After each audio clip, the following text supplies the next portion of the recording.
So I thought I would go over a couple of things that I'm getting ready to do to the truck. So if you look at the headers there, you can see the back two are running much hotter than the front.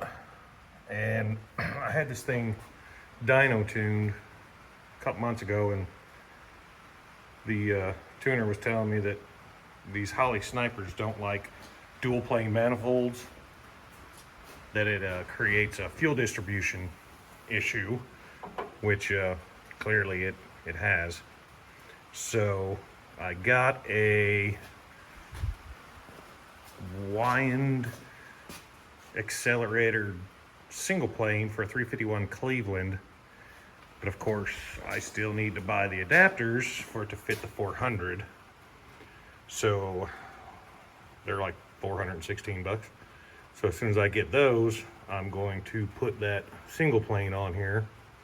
And then I ordered a new power brake setup from Battleborn Brakes with the dual 8-inch diaphragm brake booster and a master cylinder with a larger bore, so I can get more fluid to the brakes, because these things don't stop very well with this stock stuff on here. A couple other things we're still waiting to do. We've got bearings and seals for the rear axles. We've got the old billet lower one-piece bearing for the bottom end of the steering column. Just got to pull the column out again for, like, I don't know, the 6th time. This little piece right here is riveted to the inside of the oil pan, and of course the gasket is bad, so it leaks a little bit. So probably in spring I'll drop that oil pan, replace that, put a new gasket in there, and get rid of that oil leak. Still got to get the dome light to work. That don't work yet. And fix the reverse lights. They stopped working.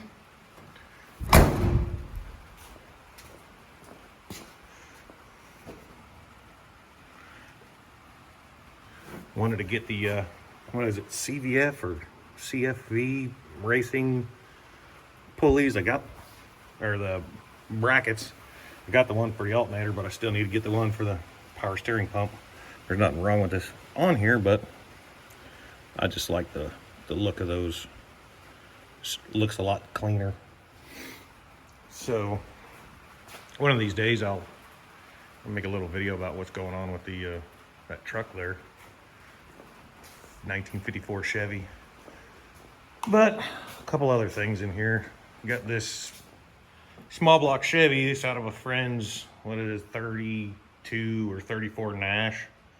Just gonna take it apart, inspect the bearings, put all new gaskets on it. He just bought it and just wanted to have it looked at and new gaskets and stuff. But the 54 here is on an 86 S10 chassis. Been working on this for, like, I don't know, 6 months or something. It's getting that small block Chevy right there, but it'll just be pretty basic cam and stock heads, stock pistons if they're still usable, and it'll have the NV 3500 that's sitting down there, 5-speed. That'll be going in there. I've got the power brake booster and master cylinder put on here. All the brackets are tack welded onto the frame, so I can get all the body components lined up where they need to be sitting. The bed was in pretty bad shape. I'm having problems finding used side panels for the bed, of course. Imagine that. So I think for now, I'm going to put the bed back together so I can at least get it set on the frame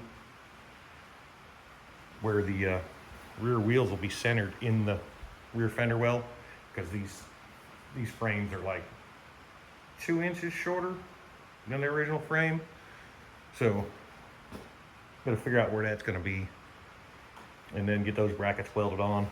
So I've got a new front panel for it, which is under this junk, and the cross rails and the rear end rail down there. So I'll put it together with that stuff for now. Then I can see where that goes. Start getting that stuff tacked on there. Finish lining the body up to where it all needs to be. Still got to replace this corner of the floor pan and this outer skin right along through here somewhere, because it's rusted out.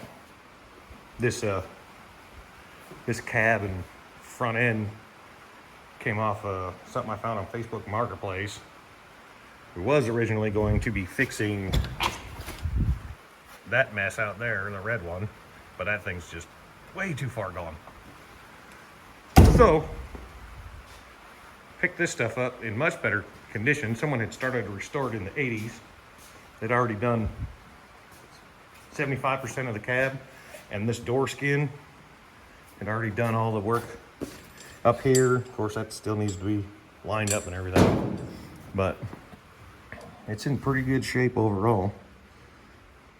I did it steering column. Anyway, I'll probably post some videos of that when I start working on it. But anyway, the Chevy's not mine. I'm doing that for somebody else. Anyway, hopefully I'll get my intake spacers ordered here in the next week or two, and when they come in I can change that out. Right down there where that knuckle is on the steering shaft is where that billet lower steering column bearing goes.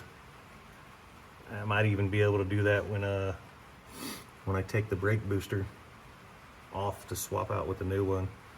Might be able to get in there enough, but I don't remember if all the holes are there, so it'd probably be easier to just go ahead and take it out. But anyway, I guess that's all for now. See ya.